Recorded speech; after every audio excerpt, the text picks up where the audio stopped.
আসসালামু আলাইকুম। আশা করি সবাই ভালো আছেন। এখন আমরা এই বিষয়গুলো দেখব, file save, new page, red one, cut, copy paste, delete, simple বিষয়গুলো দেখব আর কি। তো দেখেন, আমরা বেশ কয়েকটা অবজেক্ট এখানে ড্র করে রাখছি। যেমন এটা ওয়াল, এখানে চারটা ওয়াল আমরা দেখতে পাচ্ছি। এটা হচ্ছে ফ্লোর আর কি। তো এগুলো আসলে ফ্লোর এবং ওয়াল, এটা আসলে একটু বাস্তবতা আপনাদের না দেখালে বুঝতে পারবেন না। যে 3D তে দেখাই তাহলে আপনারা বুঝতে পারবেন। শেডে আসতে হবে। তো বুঝতে পারছেন, এটা হচ্ছে ফ্লোর ড্র করা হয়েছে। তো এটা আচ্ছা, যাই হোক, এগুলো আস্তে আস্তে পরে পরে মানে ক্লিয়ার হয়ে যাবেন। এখন আমরা 2D অপশনের কিছু টুলস আমরা দেখব। তো দেখেন, এখানে ওয়ালটা সিলেক্ট করেন, দেখেন এখানে সব সেই অপশনগুলো চলে আসছে আর কি। একটা ওয়ালে কি কি মডিফাই হইতে পারে, কি কি টুলস মডিফাইয়ের জন্য লাগতে পারে, সেই বিষয়গুলো আমাদের চলে আসছে। এবং এটা কিন্তু মডিফাই ট্যাবে আমরা আছি আর কি, মডিফাই ট্যাবে আছি। তো খেয়াল করে দেখেন, আমরা এখন এই টপ অপশনে আসি। দ্যাট মিন্স হচ্ছে 2D অপশনে লেভেল 1-এ আসি হচ্ছে আমাদের। এটাতে খেয়াল করে দেখেন, এটাতে যখন আমরা ক্লিক করতেছি তখন এই অপশনগুলো আমাদের শো করতেছে।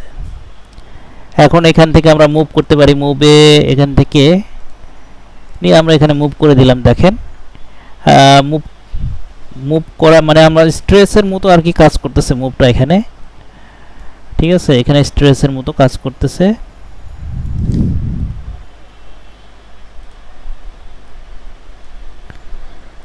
তো এমনিতে ড্র্যাগ করেও মুভ করা যায়। ঠিক আছে, আপনার মুভ টুলে ক্লিক করা ছাড়াও ড্র্যাগ করেও মুভ করা যায়। আচ্ছা, এখন আমরা যে বিষয়টা দেখব যে ফাইল সেভ কিভাবে করে আর কি। তো কিছু আপনি কাজ করেছেন, সেক্ষেত্রে হচ্ছে ফাইল সেভ, একটা নতুন ফাইল আপনি সেভ করবেন, সেক্ষেত্রে হচ্ছে আপনার ফাইলে যাবেন, আপনার সেভ অ্যাজে যাবেন।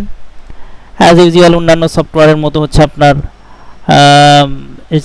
সেভ অ্যাজ যাওয়ার পরে হচ্ছে আপনার কয়েকটা অপশন আপনাদের শো করতেছে। তো আমরা প্রজেক্টে যাব। টেমপ্লেট মানে হচ্ছে আপনার একটা সিস্টেমে কাজ করতেছেন, যাই হোক এটা পরে বুঝতে পারবেন, এখন বুঝতে পারবেন না। টেমপ্লেটেরও প্রয়োজন হইতে পারে, যে আপনি একটা লেআউটের মধ্যে কাজ করেছেন, ওই লেআউটটা জাস্ট আপনি সেভ করে রাখতে চাচ্ছেন, সেক্ষেত্রে টেমপ্লেট হিসাবে সেভ হয়ে থাকবে। পরবর্তীতে ওই টেমপ্লেটে আবার কাজ করতে পারবেন। এই জন্য টেমপ্লেট হিসাবে দরকার হইতে পারে। তো আমাদের দরকার হচ্ছে প্রজেক্ট হিসাবে, সর্বসময়ের জন্য হচ্ছে প্রজেক্ট হিসাবে দরকার। প্রজেক্টে আমরা ক্লিক করে দিব এবং অন্যান্য সফটওয়্যারের মতো এখানে আপনাকে নাম দিতে হবে এবং এখান থেকে লোকেশনটা, দ্যাট মিন্স কোন ড্রাইভ এবং কোন ফোল্ডারে রাখবেন এখান থেকে সিলেক্ট করে দিতে হবে। আপনি কম্পিউটারে রাখতে চাইলে মাই কম্পিউটারে যাবেন, নিউ আপনার যে ড্রাইভ আছে সেখানে সিলেক্ট করে আপনার সেভ দিয়ে দিবেন। That's enough. তারপরে সেভ দিয়ে দিলে এনাফ। ঠিক আছে, তো পরবর্তীতে ওই ফাইলে ডিরেক্ট আপনি ডাবল ক্লিক করে আপনি রেভিটে কাজ করতে পারবেন। এটা একটা নতুন ফাইল সেভ করার ক্ষেত্রে। আর যখন কোনো ফাইল কাজ করতেছেন, কোনো ওল্ড ফাইল নিয়ে কাজ করতেছেন, সেই ফাইলে কিছু কাজ আপনি আগায় নিয়েছেন, তারপরে সেটাকে আপনি সেভ চেঞ্জ করতে চাইলে অন্যান্য সফটওয়্যারের মধ্যে কন্ট্রোল-S, অথবা আপনার এইখান থেকে ফাইলে যে জাস্ট সেভ। ঠিক আছে, এই হচ্ছে সেভ। এরপরে নতুন পেজ আপনি অন করার ক্ষেত্রে ফাইলে যাবেন। আমরা এমনিতে যখন রেভিটে আসি তখন অটোমেটিক একটা নতুন পেজে অন করেই চলে আসে, কিন্তু তো যখন আমরা অন করি তখন একটা অটোমেটিক একটা নতুন পেজ আমরা পেয়ে যাই। তো এই পেজের তারপরে যদি আপনি আরও কোনো নতুন পেজ অন করতে চান, সেক্ষেত্রে হচ্ছে আপনার ফাইলে যাবেন এবং এখানে নিউ ক্লিক করবেন। তারপর হচ্ছে আপনার ইম্পেরিয়াল মাল্টি ডিসিপ্লিন, এইটাতে আমরা যাব না। আপনার হচ্ছে ইম্পেরিয়াল মাল্টি ডিসিপ্লিন, এটাতে গেলে আপনার ফিট ইঞ্চিতে আপনি পেয়ে যাবেন। আর মেট্রিক মাল্টি ডিসিপ্লিনে গেলে আপনার কি বলে হচ্ছে আপনার ইতে পেয়ে যাবেন। তো আমরা যাব ডিফল্ট থেকে আর কি। তো ব্রাউজারে যাবেন, ব্রাউজারে যাওয়ার পরে হচ্ছে জাস্ট ডিফল্ট, যেটা আপনার এখানে আমরা যে ফাইলগুলো দেখতে পাচ্ছি এগুলো সবই টেমপ্লেট। অটোক্যাডে যেমন এক্যাড একটা টেমপ্লেট আছে, এছাড়া আর অন্যান্য টেমপ্লেট লিস্টের মধ্যে চলে আসে। সেম অ্যাজ এখানে বিভিন্ন টেমপ্লেট আমরা দেখতে পাচ্ছি। যখন স্পেশালি আপনার স্ট্রাকচারালি কাজ করবেন, রেভিট কিন্তু অনেক পারপাসে কাজ করা হয়। তো আমরা কাজ করতেছি আর্কিটেকচারাল পারপাসে কাজ করব, আমাদের 3D মডেলিং এর উদ্দেশ্যে আমরা কাজ করতেছি। কিন্তু এছাড়াও বিভিন্ন পারপাসে কাজ করা হয় বিম মডেলিং এর ক্ষেত্রে। আপনার স্ট্রাকচারাল লাগে, তারপর হচ্ছে আপনার প্লাম্বিং এর পারপাসে কাজ করে, মেকানিক্যাল পারপাসে, তারপর হচ্ছে ইলেকট্রিক্যাল ইঞ্জিনিয়াররা ইলেকট্রিক্যাল পারপাসে। তো সুতরাং বিভিন্ন স্পেশালি আপনার টেমপ্লেট আছে, ওই টেমপ্লেটে কাজ করলে সেই কাজটা স্পেশালি সুন্দর হয়। আর ডিফল্টে যখন যাবেন তখন আপনার যে কোনো পারপাসে সেটা কাজ করা সম্ভব। তো আমরা ডিফল্টে গেলাম, ওপেন করে দেন, ওপেন করে দিলে আপনার ওকে করে দেন। তো একটা নতুন পেজ ওপেন হয়েছে এবং সেটা এখানে আমরা দেখতে পাচ্ছি। এটার নাম দিয়ে রাখলে আপনার নামটা এখানে লেভেল 1, এখানে লেভেল 1, বাট এইটা কিন্তু আমাদের আগের একটা পেজের, আর এই লেভেল 1টা হচ্ছে পরের পেজের। সুতরাং এটাকে আলাদা নাম দিয়ে আপনার নাম দেওয়ার সিস্টেমটা আমরা পরে দেখব ইনশাল্লাহ। তো এটাকে আমি ক্লোজ করে দিচ্ছি। আচ্ছা, এখন এটা হচ্ছে নতুন পেজ নেওয়া, এরপরে সেভ করে দিলে সেভ হয়ে যাবে। যদি আপনি কোনো কাজ করেছেন, যেমন হচ্ছে আমরা এখানে একটা ওয়াল ড্র করি।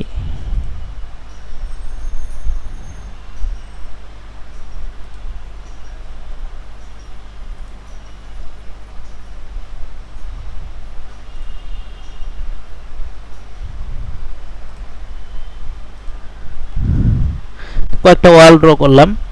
তো এখন যদি এটাকে আনডু করতে চান, কন্ট্রোল জেড দিয়ে আপনি আনডু করতে পারেন। আর আরেকটা সিস্টেম আছে, সেটা হচ্ছে অটোক্যাডের মতো আনডু এবং রেডো। তো দেখেন এই যে আনডু উপরের দিকে একবারে চলে যান, মাউস পয়েন্টারটা কোথায় খেয়াল করেন। আনডু এখানে করতেছি, আনডু হচ্ছে, হ্যাঁ আনডু করে ফেললাম, ঠিক আছে। আবার চাইলে আপনি ফেরত পেতে চাচ্ছেন, আনডুটাকে আবার রেডো করতে চাচ্ছেন, তাহলে এই রেডোতে ক্লিক করবেন, দেখবেন যে আবার সব চলে আসতেছে। আবার আনডু করতে চাইলে আবার আনডু করতে পারবেন।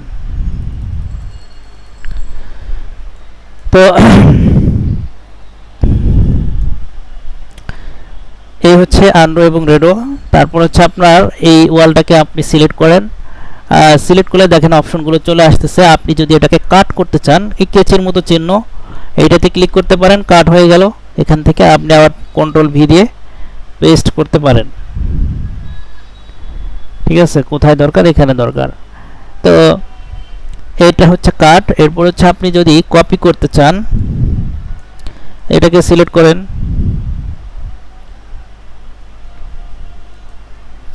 সিলেক্ট করলে দেখেন এখানে কপি অপশনটা আসছে।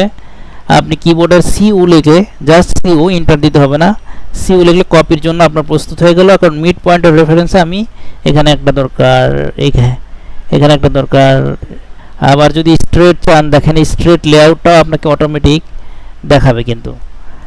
রেভিটে এই একটা আপনি আমরা যেখানে অটোক্যাডে আমরা অর্থ মোডটা অন করে রাখি, কিন্তু এখানে আপনার অর্থ মোডটা অন করার প্রয়োজন হয় না, আপনি অটোমেটিক আপনাকে গাইড করে। দেখেন কিছু নির্দেশনা দিচ্ছে, 90 ডিগ্রি, আমি কতটুকু ডিস্টেন্সে ধরে রাখছি, 27 ফিট, এখানে 19 ফিট, তারপরে এই কতটুকু দূরত্বে নিচ্ছে সেটাও কিন্তু আপনাকে অটোমেটিক, যদিও আপনি ডাইমেনশন অ্যাপ্লাই করে দিতে পারবেন যে কতটুকু পর আপনার কপি হবে। যেমন ধরেন এখানে 36, তো আমি 40 ফিট লিখে ইন্টার দিলাম। দেখেন 40 ফিট পরে কিন্তু আপনার হয়েছে, এই দেখেন 40 ফিট, ঠিক আছে।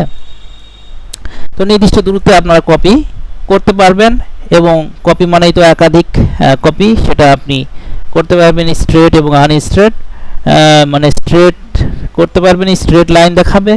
আবার যদি আপনি ইনক্লিনেট চান, ইনক্লিনেটও আপনি করতে পারবেন।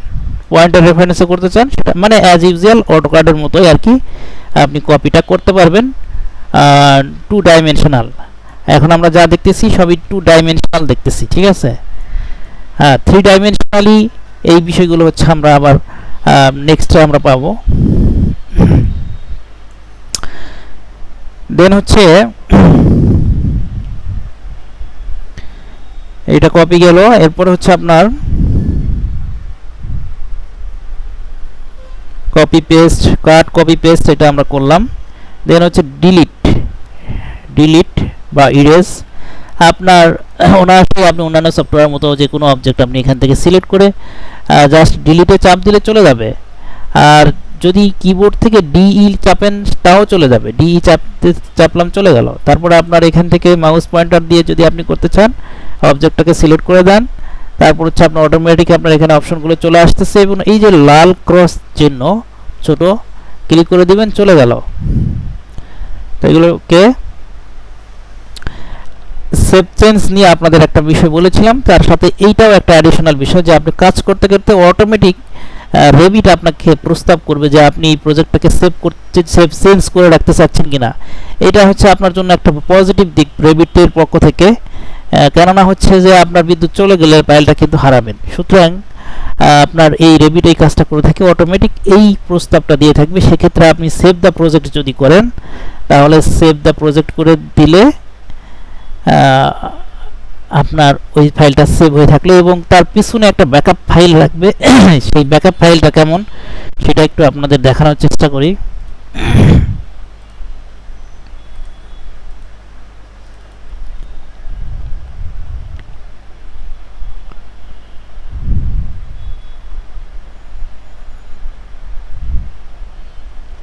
খেয়াল করে দেখেন এখানে ক্যাড এক্সপার্ট নামের একটা ফাইল আমি সেভ করে রেখেছিলাম।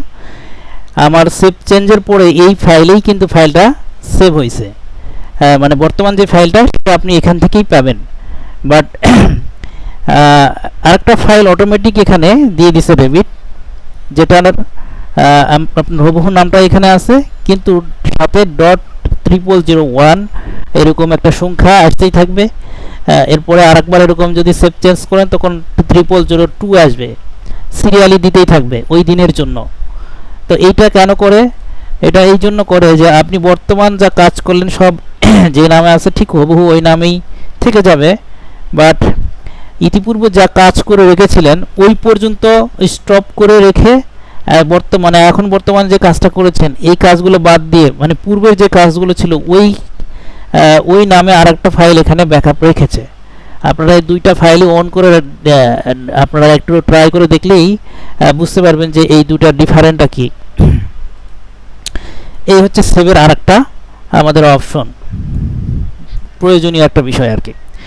দেন হচ্ছে আপনার আমরা বলতেছিলাম যে কি নিয়ে, ডিলিট নিয়ে। ডিলিটটা আমরা কিভাবে করব, আর অবজেক্ট সিলেক্টের বিষয়টা হচ্ছে অ্যাজ ইউজুয়াল অটোক্যাডের মতো হচ্ছে আপনার অবজেক্টটাকে সিলেক্ট করতে পারবেন। হ্যাঁ, আপনার অবজেক্টটাকে সিলেক্ট দেখেন বাম পাশ থেকে যখন আপনি ড্র্যাগ করে নেবেন তখন হচ্ছে একটা অবজেক্ট সিলেক্ট করতে হলে এই ড্র্যাগের মধ্যে পুরো অবজেক্টটা আসতে হবে। হ্যাঁ, তাহলেই আপনি টাস্ক খেলেই হচ্ছে আপনার সিলেক্ট হবে না। দেখেন জাস্ট এখানে একটা ওয়াল আপনার সিলেক্ট হয়েছে। হ্যাঁ, এই যে চারপাশে চারটা ক্যামেরা আছে এটাও কিন্তু সিলেক্ট হয়ে যায়। সুতরাং এই ক্যামেরাগুলো যেন আপনার ডিলিট না হয় সেটা খেয়াল করবেন। আর যখন আপনার ডান পাশ থেকে বাম পাশে ড্র্যাগ করবেন জাস্ট একটু স্পর্শ লাগলেই সিলেক্ট হয়ে যাবে। খেয়াল করে দেখেন জাস্ট একটু স্পর্শ হচ্ছে তাতেই সিলেক্ট হয়ে যাচ্ছে। এরপরে হচ্ছে আপনার